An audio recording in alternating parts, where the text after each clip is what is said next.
कि मैं उन बच्चियों को पंख देना चाहती हूँ कि वो साइकिल से अपने डेस्टिनेशन तक जाएं, वो स्कूल जाएं या कोचिंग जाएं। समाज सेवा ना दिल में बसती है। जब आप दिल से किसी चीज को जीते हो ना, तो आप रास्ता खुद ही निकाल लेते हो। तो नेचर उसी का एक जन्म है। जब आप अपना बनाना जानते हैं ना, तो कोई भी आपका बन सकता है। उसमें ना ही कोई स्टेट मैटर करता है, ना ही कोई कम्युनिटी मैटर करती है। और चुनौतियां तो ऐसी हैं कि हर पल चेंज होती रहती हैं। अभी पता नहीं क्या चुनौती होगी और कल परसों क्या चुनौती होगी। तो हम अगर वो चुनौतियों को लेके बैठे रहेंगे कि नहीं हमें तो वो रोक रहा है या हमें जाने नहीं दे रहा है, तो हम कभी आगे नहीं बढ़ पाएंगे। लेकिन मैं अभी भी महिलाओं को ये कहना चाहूंगी कि वो अपने आप को कम ना आके, और स्पेशली जब महिलाएं हर फील्ड में आगे हैं, और आजकल एजुकेशन लेवल आप देखते हैं ना, हर जगह महिलाएं ही या फीमेल चाइल्ड ही टॉप कर रही है। पहला एक माइंडसेट था कि राजनीति अच्छी नहीं होती है, लेकिन जब अच्छे लोग राजनीति में जाएंगे ही नहीं तो राजनीति अच्छी कैसी होगी। एक महिलाओं को सृष्टि ने ऐसा बनाया है कि वो हर चीज मैनेज कर सकती है। बायोलॉजिकल चेंज क्यों है?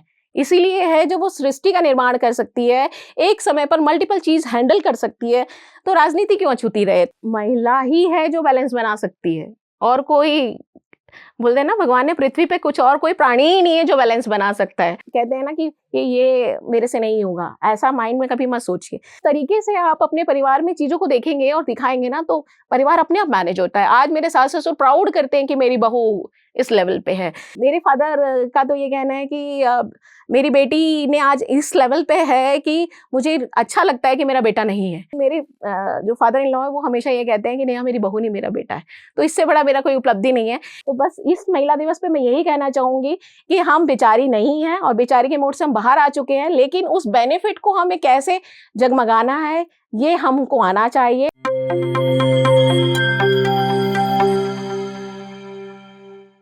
नमस्कार, मैं हूं निशा। आप देखना शुरू कर चुके हैं एनजेपी हरियाणा। आज हमारे साथ एक प्रेरणादायक शख्सियत हमारे साथ मौजूद हैं, जो है नेहा शर्मा जी। नेहा शर्मा जी उद्योग जगत में, समाज सेवा में, यहाँ तक कि हर एक क्षेत्र में आगे हैं। तो आज हम इनसे इनके प्रेरणादायक सफर के बारे में जानेंगे। सबसे पहले तो नेहा जी, आपका एनजेपी के स्टूडियो में आपका स्वागत है। धन्यवाद निशा। तो नेहा जी, हम आपसे यही जानना चाहेंगे, आप अपने बारे में और अपने जो प्रेरणादायक आपकी जो यात्रा रही है उसके बारे में हमारे दर्शकों को बताएं। बहुत बहुत धन्यवाद सबसे पहले एनजेपी हरियाणा का। और सब निशा हमारे साथ बैठी हैं, तो सबसे पहले तो मैं आज इंटरनेशनल वुमेंस डे की सबसे पहले बधाई देती हूँ कि वी आर प्राउड वुमेन्स, कि जो आज हम इस मुकाम पर बैठे हैं और आज हम इस चैनल के थ्रू आपसे गुफ्तगू करने जा रहे हैं। करेंटली मैं अभी रोटरी क्लब ऑफ रेवाड़ी में इनकी प्रेसिडेंट हूँ। रोटरी के बारे में आपको मैं थोड़ा सा बताना चाहूँगी कि एक इंटरनेशनल ऑर्गेनाइजेशन है जो सबसे पहले और सबसे बड़ी एनजीओ है, और जो बिल्कुल ट्रांसपेरेंट कम्युनिकेशन पे काम करती है। ये देश सेवा, समाज सेवा में सबसे आगे है, और इसके ऐसे स्टैंडर्ड्स हैं कि आप और भी एनजीओ से इसको किस तरीके से अलग पाएंगे। भारत में के साथ साथ ये विभिन्न देशों में ये रोटरी का एग्जिस्टेंस है, और पल्स पोलियो हटाने में रोटरी का सबसे बड़ा योगदान है। तो इसी तरीके से ये डिफरेंट डिस्ट्रिक्ट्स में होता है। तो रोटरी सौभाग्य है मेरा कि रोटरी क्लब रेवाड़ी में की मैं प्रेसिडेंट हूँ, और ये क्लब जो हमारा सबसे पुराना क्लब है, और रेवाड़ी के साथ साथ हमारा ओवरऑल डिस्ट्रिक्ट 3011 में हमारा बहुत अच्छा कंट्रीब्यूशन है। हम डिफरेंट फील्ड में काम कर रहे हैं। इसके साथ मैं बीजेपी की डिस्ट्रिक्ट कार्यकारिणी समिति में हूँ, एक्टिव मेंबर हूँ, महिला मोर्चा की भी। और उद्योग जगत में एक डिकेड से मैं HR professional, global HR BP के पोस्ट पे मल्टीनेशनल कंपनीज में काम कर चुकी हूँ। तो एक बहुत बड़ा चैलेंज होता है एक फीमेल के लिए, स्पेशली मैन्युफैक्चरिंग इंडस्ट्री में काम करना। तो वो भी एक बहुत अच्छा एक्सपीरियंस और बहुत अच्छी लर्निंग के साथ मैंने अपना करियर आगे बढ़ाया है। इसके साथ मैं आपको बताना चाहूँगी कि मैं भारत विकास परिषद में महिला संयोजिका हूँ। ये एक ऐसी संस्था है जो संस्कार निर्माण, पर्यावरण, और ये कहूँगी कि भारत देश में हमारे सनातन धर्म और हिंदुत्व को जगाने वाली ऐसी संस्था है। तो इससे जुड़कर और इस महिला विंग को लीड करने का जो सौभाग्य मुझे मिला है, तो इसके लिए भी मैं आप सभी का प्यार मानती हूँ। इसके अलावा मेरा आप खुद का एनजीओ है, नेचर एनजीओ, जिसमें हम पर्यावरण के साथ साथ विभिन्न स्मॉल जो एरिया हैं उसको भी हम कैटर करते हैं। जहाँ भी किसी भी सोशल नीड है हम वो पूरा करते हैं। और आजकल कहते हैं ना, एक डिकेड के बाद सोचा कि कुछ एंटरप्रेन्योरशिप कैसे छूट सकती है, तो मैं अपनी कंपनी भी रन कर रही हूँ। तो ये मेरा छोटा सा इंट्रोडक्शन है। और ये आपको बताना चाहूँगी कि मैं एक छोटी सी सिटी से निकलकर बहुत ही दूर कहते हैं कि उड़ीसा में जन्मी, पली बड़ी मैं एमपी में, उसके बाद शादी मेरी यूपी में हुई और आज हरियाणा में आपके सामने एक शख्सियत के रूप में आपसे मिल रही हूँ। तो अब सभी बातों को लेकर हम धीरे-धीरे आपसे जानना चाहेंगे। सबसे पहले तो हम आपसे यही जानना चाहेंगे कि आपने मल्टीनेशनल कंपनी में 20 साल से ज़्यादा काम किया है, तो आपका वो अनुभव है, वो कैसा रहा? उससे आपने क्या सीखा और हमारी महिलाओं को उसके द्वारा आप क्या संदेश देना चाहेंगे? उसका श्रेय मैं ये कहना चाहूँगी कि उसका श्रेय सबसे पहले तो मैं अपने परिवार को देना चाहूँगी, मेरे पेरेंट्स को देना चाहूँगी कि जिन्होंने एक लड़की को सिर्फ लड़की बना के ही संस्कार नहीं दिए, लड़की बनाकर ही मेरी ग्रूमिंग नहीं हुई।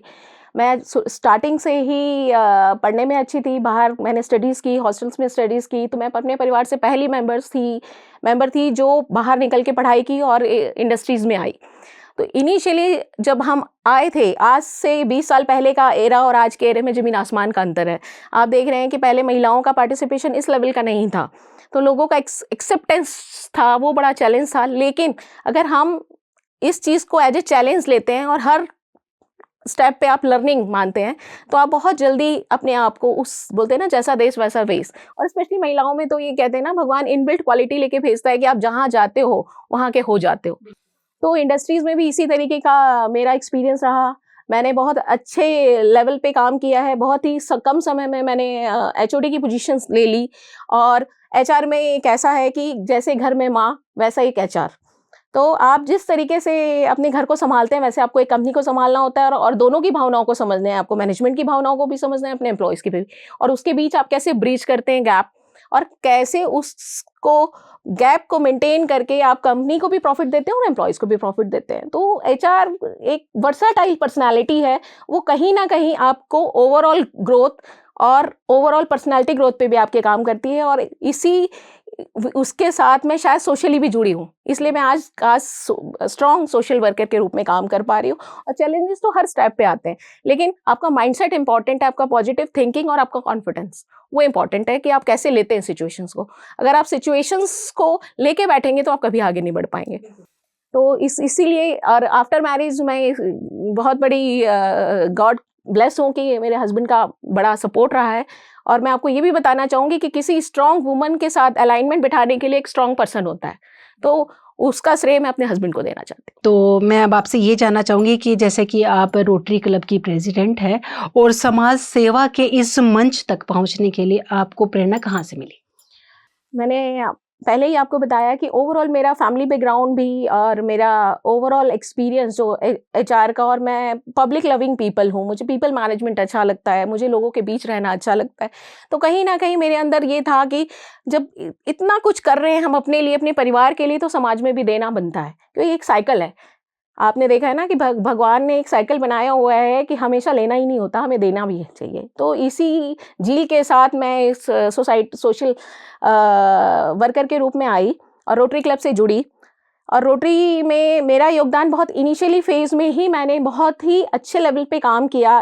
फर्स्ट ईयर में ही मैं जॉइंट सेक्रेटरी हुई, नेक्स्ट ईयर में मैं सेक्रेटरी हुई, सेक्रेटरी के बाद मुझे डिस्ट्रिक्ट टीम में ले लिया गया, और फोर्थ ईयर में ही मैं प्रेसिडेंट बन गई। तो इस प्रेसिडेंट में ये नहीं कहूँगी कि ये महिलाओं का विंग है, रोटरी क्लब में हमारे मेल फीमेल दोनों ही हैं।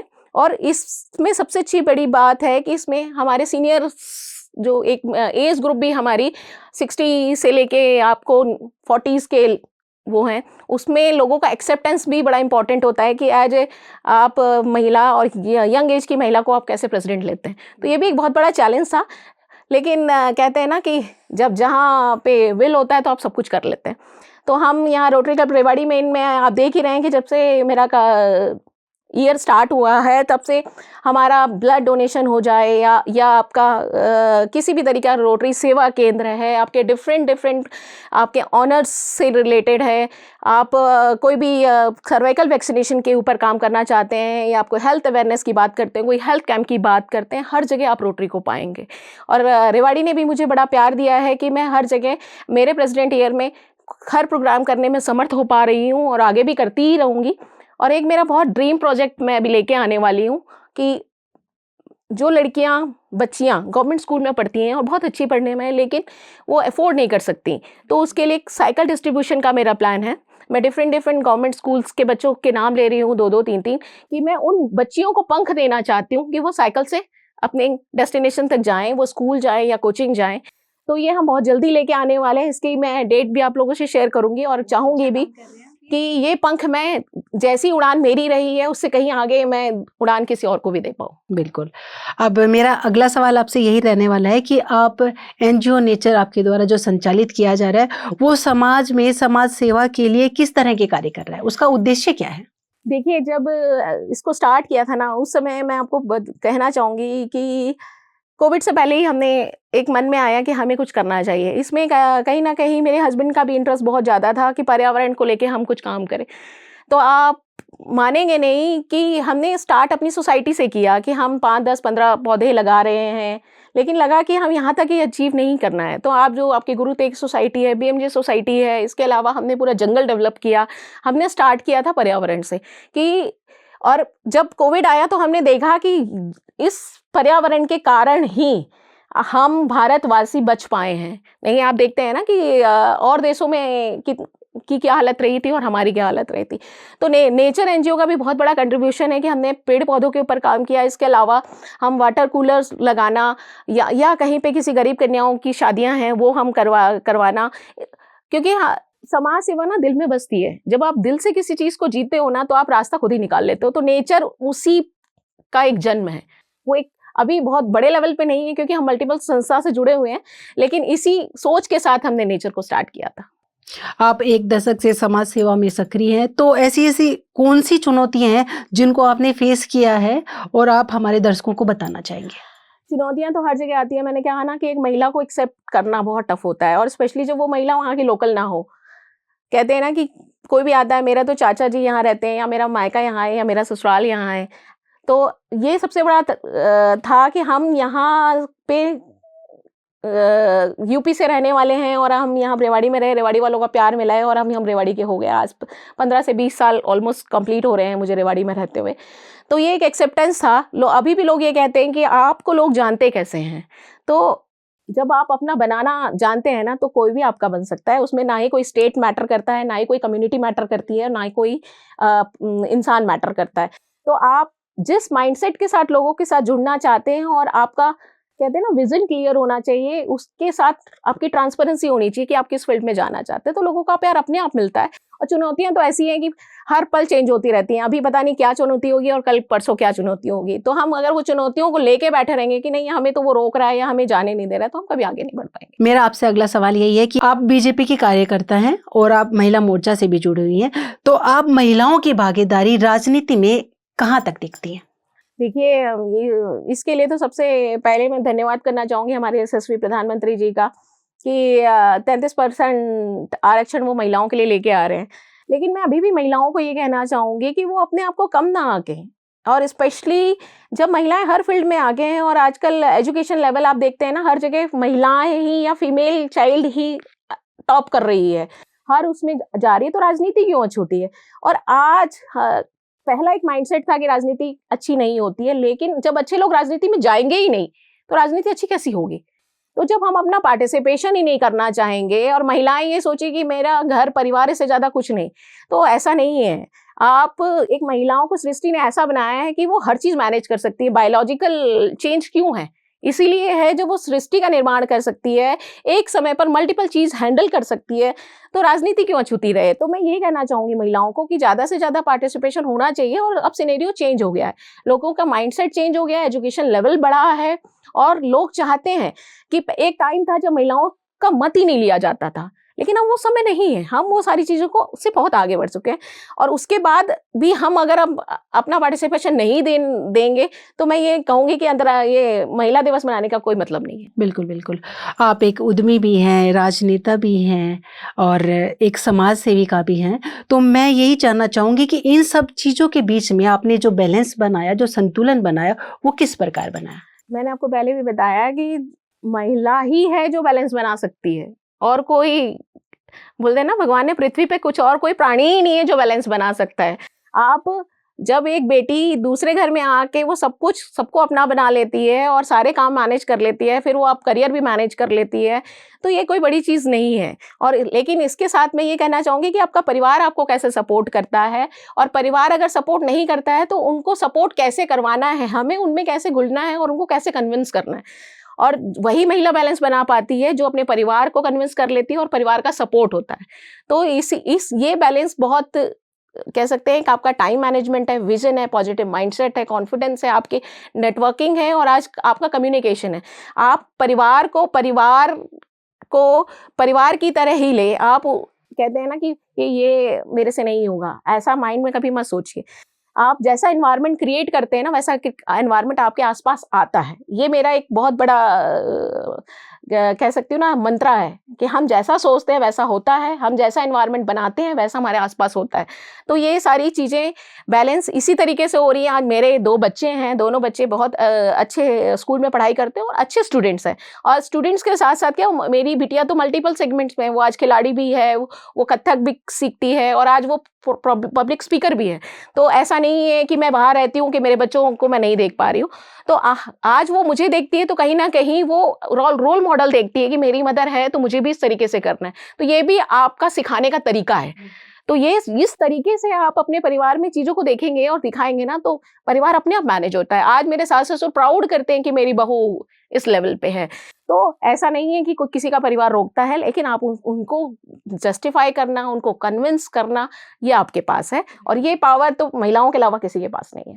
आप समाज सेविका हैं और आप समाज सेवा कर रहे हैं, ये आपके मन में कब आया कि मुझे अब समाज सेवा करनी है? ये तो मैं ये कहूँगी, मैं बचपन से ही जो कहते हैं ना आपके युवा और जो बाल संस्थाएं, मैं उसमें जुड़ी रहती थी। और इसके लिए इसका श्रेय मेरे मदर फादर को जाता है। मेरे मदर फादर भी कहीं ना कहीं बहुत ज़्यादा सोशल रहे हैं इन सारी एक्टिविटीज़ में। हमने माहौल घर से ही देखा। तो मेरा एक समय था कि जो मुझे लगा कि मैं सेल्फ डिपेंडेंट होंगी तो मैं करूँगी। क्योंकि देखिए क्या होता है कि जब आपके पास खुद पैसा होता है तब आप अपने डिसीजन लेते हैं तो अच्छा लगता है। तो मैं इनिशियल फेज़ में मैंने पूरा करियर ओरिएंटेड रही, वहाँ परिवार पे, शादी पे, बच्चे पे, सब पे ध्यान दिया। एक टाइम के बाद लगा कि भगवान का आशीर्वाद इतना है तो हमें कुछ दे के जाना चाहिए। और जो बचपन से जो मैं लेके आई थी ना एक संस्कार, और जो मेरे दिल के अंदर वो थी कि मुझे ये सोसाइटी के लिए कुछ करना है, तो वो मैं कर पाई। तो वो एक बचपन का ड्रीम था जो मैं आज अचीव कर रही हूँ। मैं आपसे अब जानना चाहूँगी कि आपकी अब तक की सबसे बड़ी उपलब्धि कौन सी है, जिसको देखकर आपको अपने आप में गर्व फील होता है कि हाँ, ये मैंने बहुत अच्छा किया? उसके बारे में बताएं। इसमें सबसे पहले उपलब्धि तो मेरी ये है कि हम 2 बहनें हैं। तो स्टार्टिंग से आपको पता है, मैं आज से 40-42 साल पहले माहौल ये था कि लड़कियां हैं, कैसे परवरिश होगी, कैसे इनके घर देखा जाएगा, माँ बाप को बेटा बेटा बेटा बेटा। तो उस माहौल से मैं निकली थी। तो आज मेरे पेरेंट्स को और मैंने ये प्रूव करके दिखा दिया कि बेटी है ये। आप उस समय ये सोचते थे कि इनका बेटा नहीं है तो कैसे मैनेज होगा, तो ये मिथ साबित कर दिया। आज मेरे परिवार में कहूँगी तो मैं आज प्राउड डॉटर हूँ। मेरे फादर भी, मेरे इन लॉज भी ये कहते हैं कि मेरे फादर का तो ये कहना है कि मेरी बेटी ने आज इस लेवल पे है कि मुझे अच्छा लगता है कि मेरा बेटा नहीं है। तो वो मिथ को मैंने तोड़ा अपनी फैमिली में। और इन लॉज के लिए कहूँगी कि मेरे जो फादर इन लॉ है वो हमेशा ये कहते हैं कि नेहा मेरी बहू नहीं, मेरा बेटा है। तो इससे बड़ा मेरा कोई उपलब्धि नहीं है, क्योंकि ये उपलब्धि मिली है तभी मैं बाहर जाके कुछ काम कर पा रही हूँ। जब आप अपने घर वालों को ही नहीं कन्विंस कर पाते या उनका ही दिल नहीं जीत पाते तो हम कहीं आगे नहीं बढ़ सकते। तो ये मेरी उपलब्धि है। इसके अलावा सोसाइटी ने मुझे प्यार दिया और भगवान की दया से मैंने जिस संस्था में या जिस जगह गई हूँ वहाँ मुझे प्यार मिला और ओहदा लेके आई हूँ मैं। और आज आपके सामने बैठ के इंटरव्यू दे रही हूँ, इससे बड़ी उपलब्धि क्या हो सकती है। तो अब हम समापन की ओर बढ़ते हैं। मेरा आपसे एक अंतिम सवाल यही रहने वाला है कि आज अंतर्राष्ट्रीय महिला दिवस है, तो इस मौके पर आप महिलाओं को, जो युवा महिलाएं हैं जो अपना करियर बनाना चाहती हैं, तो उनके लिए आप क्या संदेश देना चाहेंगे? बहुत अच्छा क्वेश्चन है आपका।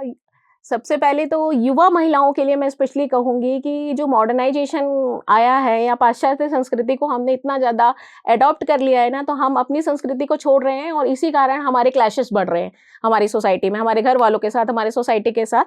तो पाश्चात्य संस्कृति को कहाँ तक अपनाना है वो आपको पता होना चाहिए, वो माइंडसेट आपका क्लियर होना चाहिए। क्योंकि हम भारत में रहते हैं, हम हिंदू हैं, तो हमें इस चीज़ का ध्यान रखना है कि हमारे संस्कार हमें कहाँ तक लेके जा रहे हैं, आप उसमें बैलेंस बनाइए और अपने करियर के लिए आप आगे काम कर सकते हैं। अब तो ये भी नहीं रहा कि आपको किसी भी चीज़ में जाने से मनाही है, आप डिजिटलाइजेशन इतना है, जो लोग घर बाहर जाके नहीं पढ़ सकते, आप उसमें पढ़ सकते हैं, डिजिटल मोड में पढ़ सकते हैं।